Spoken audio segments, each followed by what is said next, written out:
Well, for the first time since the first ever Guardians of the Galaxy movie was released, the Nashville Predators will not be in the postseason, but there's still playoff hockey. And today, Ann and I make our official bracket predictions for the Stanley Cup Playoffs. Coming up today on the Locked On Predators podcast. Your Locked On Predators, your daily podcast on the Nashville Predators. Part of the Locked On Podcast Network, your team every day.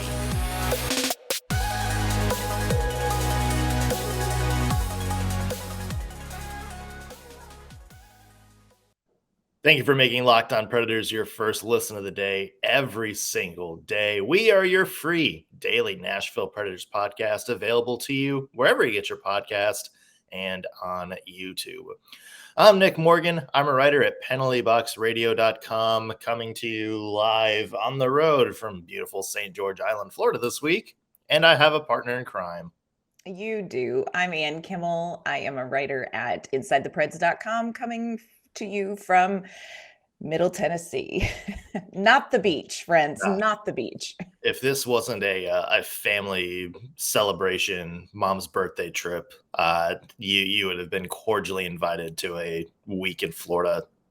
We could have done like a road show. I think we need to do a road show. We need to come up with like a list of the places we most want to visit and then call it work trips. Yes. Well, I mean, what better place than St. George Island? We also have the draft coming up. So we do have the draft coming up. For the draft. That's true. Also want to mention today's show is brought to you by HelloFresh. Skip trips to the grocery store and count on HelloFresh to make home cooking easy, fun, and affordable. That's why it's America's #1 meal kit. Go to HelloFresh.com/NHL60 and use code NHL60 for 60% off plus free shipping. All right, Ann. Yeah. No more Nashville Predators hockey this season. No Our first show since the season ended. Yeah, I mean, it's kind of a weird feeling, isn't it? I mean, we just talked about It's been since 2014 since we've had a postseason. The Preds haven't been in, and it's just kind of crazy to think back, like how much has gone on in the world. I mean, 8 years is like, it doesn't seem like that, long of a streak. And then you kind of think back to some of the world and cultural events that have happened in that time. And it's like, oh, that seems like quite long ago. I know. Thanos has not snapped his fingers. There's no blip, if we're talking Marvel Universe time. Yeah, it feels a little bit crazy. Now, I will say this, after the season that we've been through, at this point, nothing would surprise me, because I think this last season for the Nashville Predators has been one of the most insane. I think it started out vaguely familiar and slightly unpleasant, but I think everything that happened at the trade deadline, then the injuries and all of that, I think this is just a season of completely unexpected. Who knows what's going to happen next? So if the Predators are going to miss the playoffs, let's just do it in this weird stretch and get right back to it next season. Yeah. So I looked up some pop culture stuff from 2014. Okay. So all this was going on the last time missed the playoffs. This was the year of the Ellen Oscar selfie. Oh, that was so great. Yeah, from like forever ago. Yeah. Kevin Spacey was in that, in case you need a reference point of how long ago this was. You were talking about culture change. This was also the John Travolta Adele Dazeem. That thing. Yeah. Let's see. They talk about that was the year. That was the year Kim and Kanye got married.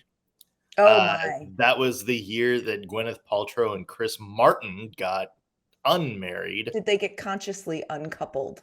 Yeah, consciously uncoupled. Yeah. Uncoupled. We still had Andrew Garfield as Spider-Man. We hadn't even reached the Tom Holland era yet. God, wow. What else was there? Like we said, that was the year of the year of Guardians of the Galaxy. Wow. That was the U2 on the iTunes account year. Also, that was also the last time the NHL were in the Olympics. Really? Was 2014 in Sochi. 2014? Yeah. Oh, yeah, it would be. It would be. Yeah. Wonder how that's gonna go. Yeah, so it's let's hope the Preds don't have to wait till the next Winter Olympics to get back into the postseason, No, shall we? no. Real quick, Ann, Mhm. I talked about this a little bit on Thursday when you weren't here, but what's kind of now that the season's over, we had a locker room clean out yesterday. We're going to hear from John Hines and David Poyles, maybe Barry Trotz today. Mhm. When you look back, what's kind of your overall take on how we should view this Predators season? Gosh, that's a rough question because it was really the tale of two very different seasons. Yeah. And and I think you look at prior to the trade deadline as a little bit of a dying monster. I think there was still hope that there was a little bit of life left in that core. Come the trade deadline, so much changed, but I think you're coming out of this season feeling positive about the changes that the Predators are making. And I would say the general vibe, even among the players yesterday, certainly the first vibe is disappointment. Very disappointed that they got close to the playoffs and didn't make it. The injured players very frustrated that they could not get back for one or two games where that was kind of a difference. But overall, I think the vibe is really positive.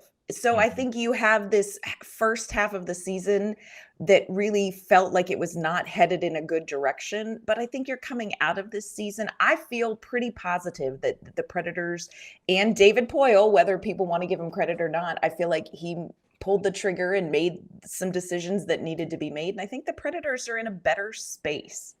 Yeah, it's one of those classic things where you define a sitcom or a movie based on the ending. Yes. It's like the Lost syndrome, where last season felt like the TV show Lost, where it's like you have this great start and so many good things to celebrate, but it was just overshadowed by a terrible ending. And Yeah. here, there's this season, I think it's quite the opposite. There's a lot of things to be very negative about, a lot of things that say the Predators absolutely fell short of expectations, but look at this wild end, spearheaded by good goaltending and a lot of new, shiny young players. And so I feel like there's more of an optimistic spin on, what was a pretty similar season to Yeah. last year. It's just that the endings and starts were reversed. And that's why I think we're talking about this year in a better light. Yeah. Two pieces of news real quick, and then we'll move on to the meat and potatoes of our show today. Michael McCarron, Kiefer Sherwood both re-signed to 1-year deals. No surprise there, Ann, really. I mean, good contracts for them. You can tell Yeah. that, kind of one of those things where, hey, you're going to have a shot to make the team next year. And if not, oh, well, you're going to be a good Milwaukee player for 1 year. Yes.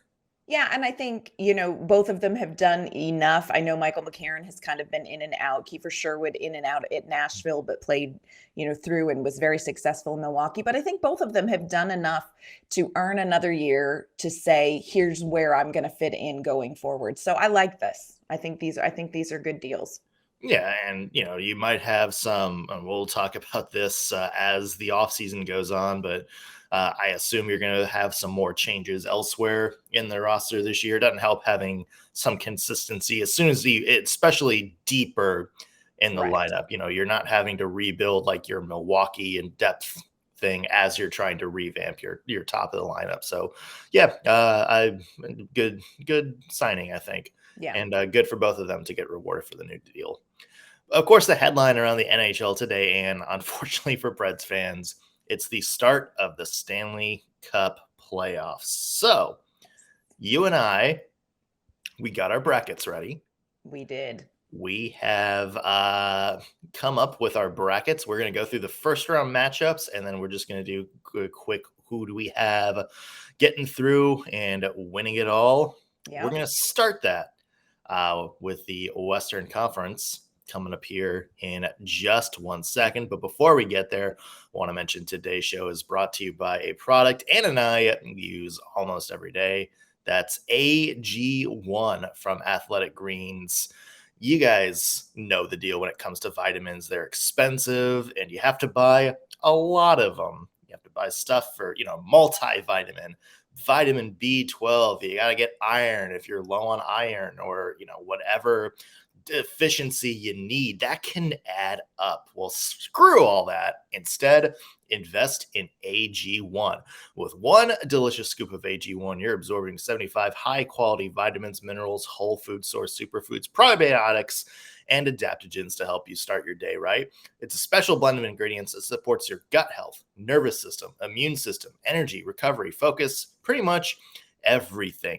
Athletic Greens has over 7,000 five-star reviews, recommended by professional athletes and leading health experts like Tim Ferriss and Michael Gervais, and it's cheaper than your daily cold brew habit, and it's cheaper than buying all of those different supplements yourself. Instead, you're investing in all-in-one nutritional insurance. So right now, time to reclaim your health, arm your immune system with convenient daily nutrition. All it is one scoop in a cup of water every day. No need for a million different pills and supplements to look out for your health. And to make it easy, Athletic Greens is going to give you a free 1-year supply of immune-supporting vitamin D and 5 free travel packs with your first purchase. All you have to do is visit athleticgreens.com/NHL Network. Again, athleticgreens.com/NHL Network to take ownership over your health and pick up the ultimate daily nutritional insurance. All right, Ann, it's playoff bracket time. I'm sure a lot of you guys listening at home have already filled out your picks. First game starts off tonight. So Ann and we're going to do our best to make some zesty little predictions, shall we? I'm curious to see where we both land on this. This is going to be interesting. Yeah.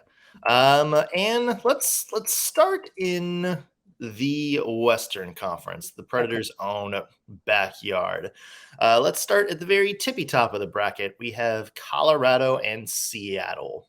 Yes, Colorado and Seattle. Okay, super pumped that the Kraken are making their first playoffs. I think this is great.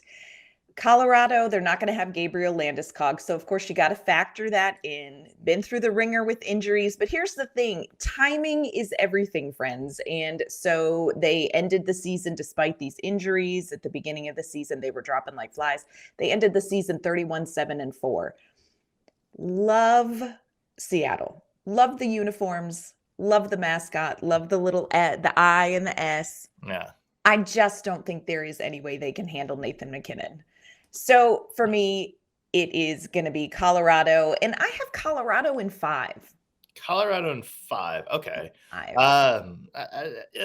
I'm kind of in the same boat with you. Like everything in me wants to go Colorado here, or everything in me wants to go Seattle here. I know, it's the heart pick. It's like that cool new kid that comes to school that you just want to be friends with, doesn't it? It does. I love what Seattle's been able to do, and they, as a lot of people pointed out, in terms of scoring depth, they're the best team in the NHL. They had, I think, 13 players finish with 30 or more points this year, which is more than Colorado, Boston, Carolina, some of these top teams in the NHL. I just don't see anybody that's like, who's that one guy that's going to match up with Nathan MacKinnon, or that one guy that's going to match up with Cale Makar. I don't think Seattle has that. So I have, I'm with you. I have Colorado in 5. Yeah. The other thing I think is going to be a big difference in this series is goaltending. I just don't think that Seattle has 100% confidence in their goaltending. I just don't think they match up as well against Colorado in goaltending. So despite the fact they have all these scores, I really do think Colorado is going to come out on top. I don't know how I feel about that, because I'm still a little bitter about, last season in Colorado, but I'm going to pick Colorado. Yeah, same. Let's talk Dallas and Minnesota. This I think might be one of the more fun series in the West, at least in round 1 to me. And I went back and forth on this one. I got Dallas in 7. Okay. And it's, I think Minnesota, they're going to get there some year. I mean, you look at it, they have a lot of young, good players on this team. According to Scott Wheeler in his prospect rankings, they have the number 1 prospect pool in the NHL. I think just that the fact that right now Dallas has the tiebreaker in this matchup, and that is goaltending. The Yes. tiebreaker that trumps everything. Jake Ottinger is, one of the best in the league this year. I don't really know what Minnesota is going to do in net. I don't know if they're going to go Philip Gustafsson, who's been red hot this year, or Marc-Andre Fleury, who's the experienced vet. I think it's a little too much uncertainty. I got Dallas in 7 on this one. All right. You and I are on the same wavelength because I went back and forth. This is hands down the series I am most excited to watch. I think this is going to be a great series. You've got Robertson versus Kaprizov, but I am with you. I think it comes down to goaltending, and I think Ottinger is a little bit more the stable bet. Yeah. Because, Minnesota, do you go with the veteran who's kind of seen it all in the playoffs, or do you go with Gustafsson, who, like you said, he has been really, really good, but he doesn't have that playoff experience? Is it going to be too big for him? So, yeah, I went Dallas, and I went Dallas in 7. So I'm here for all the games, friends. All right, and let's get to the Vegas Golden Knights, number 1 team in the West. Versus the team that's been the bane of the Nashville Predators' existence, the Winnipeg Jets. Yeah. Okay. Going out on a limb on this one. This is the one where I'm like, I'm going to take a left. Everybody else may go straight or take a right, but I'm taking a left. I'm taking Winnipeg. I know that seems a little crazy. They're against the number 1 team in the West. Vegas has Jack Eichel. But here's my thing. I think so much is riding on Jack Eichel, and I'm not sure what else Vegas is going to be able to bring to the table that is going to beat Connor Hellebuyck in net. I just come down to, like, Connor Hellebuyck is the inflatable UC Saros in net in key games. With the devil beard. With the devil beard and just a little extra air in him to make him just a little bit bigger. Yeah. But I think Connor Hellebuyck is such an X factor, and he's the guy that can take his team through the playoffs. So while I think it makes sense, on paper, a lot of people would take Vegas. I really think that this is going to be the Jets. I think the Jets are going to come away from this with a win. And look, personally, still love Nino Niederreiter, so I do still want good things for him. This to me is going to come down. First off, I don't think that's a hot take at all. That Winnipeg beats the Golden Knights. I think to me it comes down to what the heck version of the Golden Knights are we going to get, because we have seen them this year just absolutely look near unbeatable. We have seen them this year drop some very, very questionable games and go on some bad stretches. So we just haven't really seen, I feel like, that consistency from the Vegas Golden Knights. I will say when they're on, I don't know if there's many NHL teams that can slow them down. But again, like with you and with like that last series, I think goaltending is the X factor. We know Connor Hellebuyck, one of the best goaltenders in the NHL. We have, unfortunately, as Preds fans, seen he's a guy that is capable of stealing not just, some 1 or 2 games here and there, but actual entire series. And souls. I don't know what's going to go on with the Knights and net. I don't know if it's going to be Jonathan Quick. I don't know if Logan Thompson's ready to come back. I think for me, that goaltending is the factor. I'm with you. I have the Jets.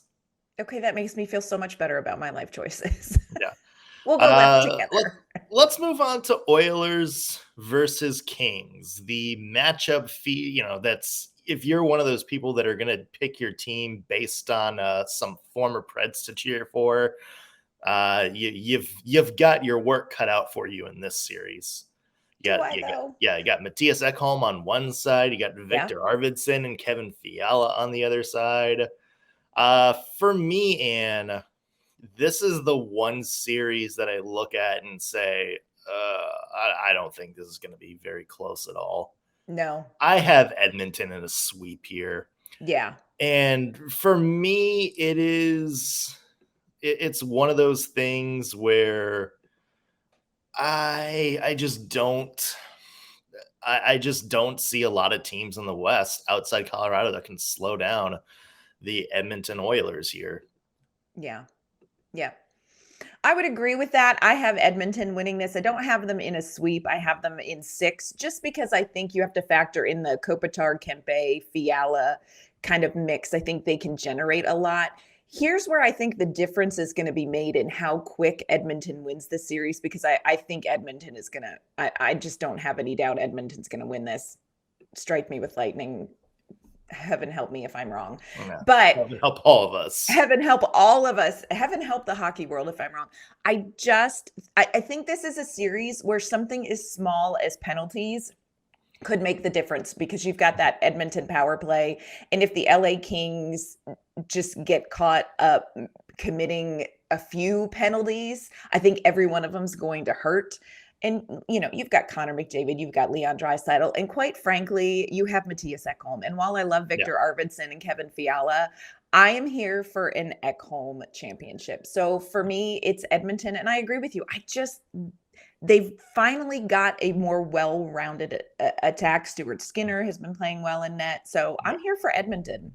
I think I saw the stat the other day that was like Edmonton has only lost in regulation 8 times since Christmas. They have absolutely found their groove. And Matthias Ekholm coming over, they're not having to win games, like 5-4, 6-5 anymore. I mean, they're beating teams, like good teams beat teams, like 3-1, 4-1, 5-2, stuff like that. So I feel pretty confident that Edmonton's is going to win this one. Real quick, so I had Colorado and Dallas in round 2. I had Colorado winning that one. I had Edmonton beating Winnipeg, and I had Edmonton getting to the Stanley Cup Finals. And who do you have? Same page. Colorado over Dallas. Edmonton is going to make short work of Winnipeg, and I think Edmonton and Colorado is going to be a great series. I have Edmonton going all the way to the Stanley Cup Finals. Well, there is another division, Anne. Yeah, there is. The Eastern Conference. Yeah. So let's jump over to the flip side, and let's talk about the other side of the bracket. Let's start things off with the team that was the best regular season team of all time. Yes. In the Stanley Cup playoffs, or in the history of the NHL regular season, in the Stanley Cup playoffs against the Florida Panthers, the Boston Bruins. I think the one thing everybody's wondering, Ann, is are they going to avoid that Tampa Bay Lightning thing from a few years ago where they set all these records and then blew it to the Blue Jackets? Yeah. No. Boston is not going to be the team that sets the records and then lays an egg in the playoffs. So I have Boston winning this in 5. I know Florida had a really strong down the stretch. I think they went like 6-1-1 down the stretch to kind of lock everything up, but it was also against some non-playoff teams. And here's the thing you can say about Boston, they set all these records, but can they really do it? The playoffs are a new thing. Boston is so focused on this Stanley Cup. Mm-hmm. I think they are so focused that what happened in the regular season is not even a blip on their radar. I think they're dialed in. I think they've got the talent. So for me, this is an easy Boston pick. Mm-hmm. It's funny because I think the argument a lot of people make, it's like, oh, well, Florida's been in playoff mode for, a couple of months now. They've had to fight for their lives.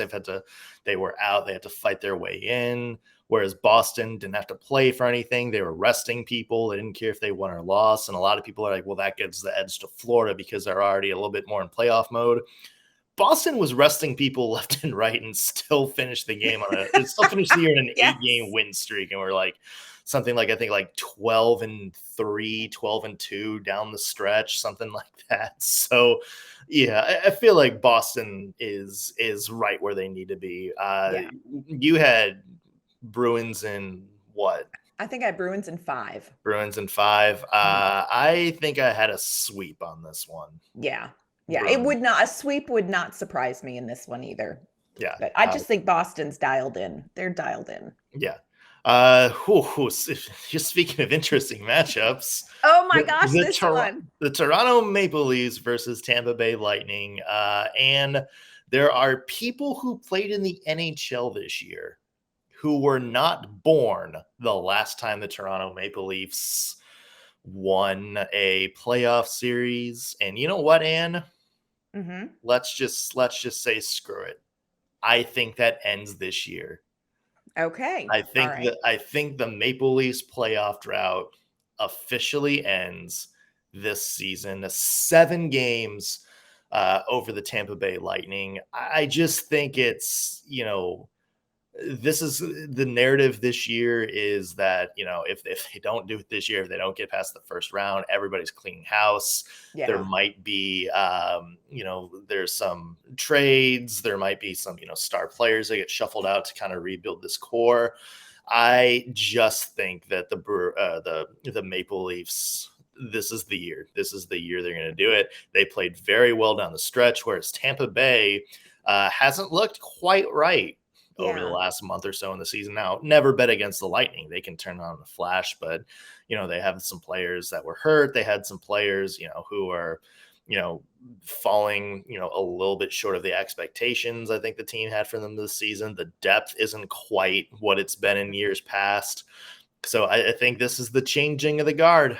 I think the Lightning bow out in round 1 after 3 straight finals appearances. And I think Toronto finally breaks that streak on the back of some clutch scoring from the likes of Austin Matthews, John Tavares, and Mitch Marner.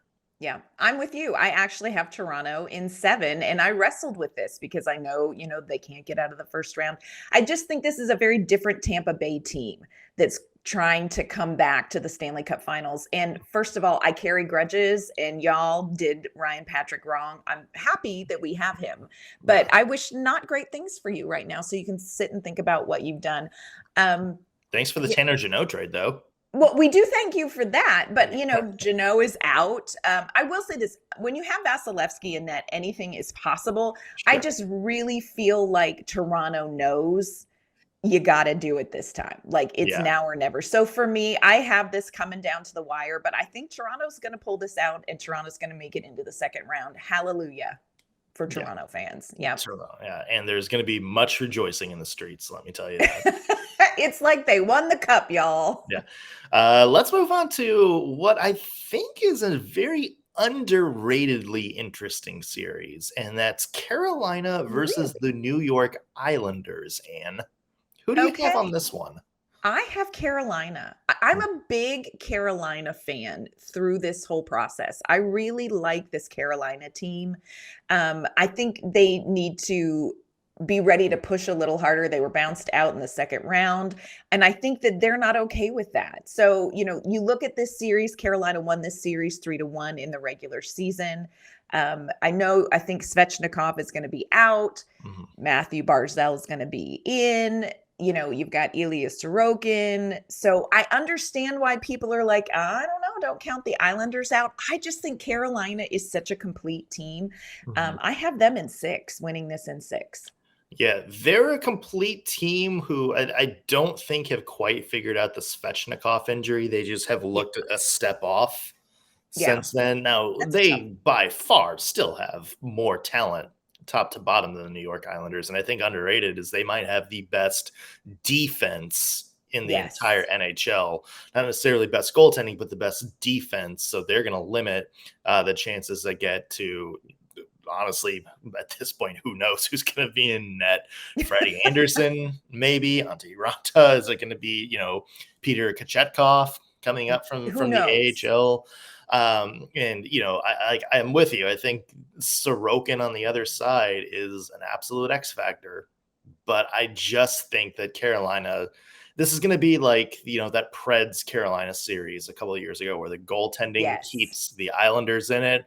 But the Hurricanes just keep chipping away. And I have the Canes in 6 on this one. Okay. Yeah. I think they're very Chinese water torture. It's a drip at a time that you just cannot overcome. I've got my eye on Carolina. Yeah. And then the last one, and this is, if you're in, just in terms of pure entertainment, maybe some angry hockey being played. Come on. Let's reignite the Devils Rangers rivalry, shall we? Devils, one of the more fun, young, up and coming teams this year. The Rangers, that's a team that's loaded up to try to win it this year. Who do you have, Anne? You know what? I'm actually going to take this one all the way to 7. But I've got the Rangers winning this one. And it's not because I don't think the Devils are going to be competitive or fun. I just really feel like the Rangers have so much firepower with Panarin, Mika Zibanejad. I feel like they're hitting their stride. I don't know that they're going to overwhelm New Jersey like maybe some people think they will. So I do think it's going to go to 7, but I have the Rangers coming out of this one okay. Yeah. I am looking at the board. I think we agreed on every single series this year. Well, I'm just saying great minds. But let's get down to who wins the Stanley Cup. This is where we're really going to it's going to be a ruckus. I have the Rangers in 6 on this one. I think I'm kind of going with what you're saying is I think when you have two teams that are pretty evenly matched, you go to, you default to the team with more experience, and that's certainly the New York Rangers. And I also think, as good as Vanacek has been this year for the Devils, you got Igor Shesterkin in net for the New York Rangers. And certainly a complete team. Feels kind of weird that Patrick Kane is over there still, but I just look at this, I look at this lineup and I'm like, I think this is a team that is going to overwhelm a lot of first-time stars for the New Jersey Devils. So I got Rangers I believe I got Rangers in 6. Yeah. I think the Devils are going to keep it interesting. I do. I think it's going to be a good series, but I think the Rangers pull it out. Yeah. All right. So rest of the Eastern bracket, I had Boston versus Toronto. Oh, that's going to be an interesting one. I had Boston winning that in 7, Anne. And then I had the Rangers for the second year in a row beating the Carolina Hurricanes. And I wanted to be different. Okay. I have the New York Rangers going to the Stanley Cup Finals. Really? Yeah. Okay. Well, I have Boston versus Toronto. I have Boston in 6. I feel like Boston's dialed in. Carolina versus the Rangers. I have Carolina in 7. I think it's going to be an incredible series. I'm a big Carolina fan. Yeah. Yeah. And then when it comes down to Boston, Carolina, I know this is the easy pick, and I know I've talked about Carolina. I think it's going to be Boston. I really feel like that they're gonna take it all the way. Western Conference, I have Edmonton. Mm-hmm. I have Edmonton winning the Stanley Cup. I also had Edmonton winning the Stanley Cup. Let's go. Let's go. Let's go. That's teamwork right there. That is, and folks, we did not collaborate on this at all. This was we did independent work. This was not a group project. We made this up as we went along. Well, a little bit. So there we go. Edmonton Oilers. Or as I like to call them. Let's get ready for the Oilers to get swept in round 1. I like to think of it as Mattias Ekholm wins the Stanley Cup, and there are a bunch of guys in matching shirts around him. Yeah. I wanted the intrigue, but I feel like that might be a popular pick because I feel like there's just a lot of teams that don't want to pick Boston just to be boring. I know. Yeah. So we will see if our predictions come true. Stanley Cup playoffs begin tonight, and of course we have lots of Preds stuff to talk about this week. Again, we're expecting to hear from the coaches and GMs, plural, later this afternoon.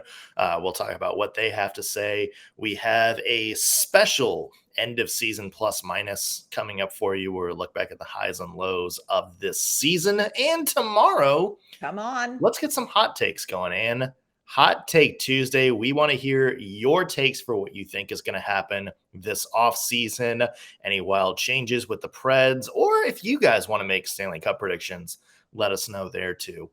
And where can people find your work? You can find my work online at InsideThePreds.com. You can find me on Twitter at AnnK_Mama on Ice. You can find me at penaltyboxradio.com. Follow me on Twitter at _NSMorgan. Also be sure to follow the podcast at LO_Predators.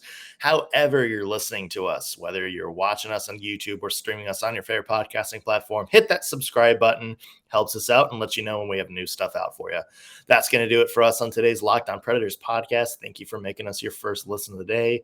We will be back tomorrow with an all-new episode. We'll see you then.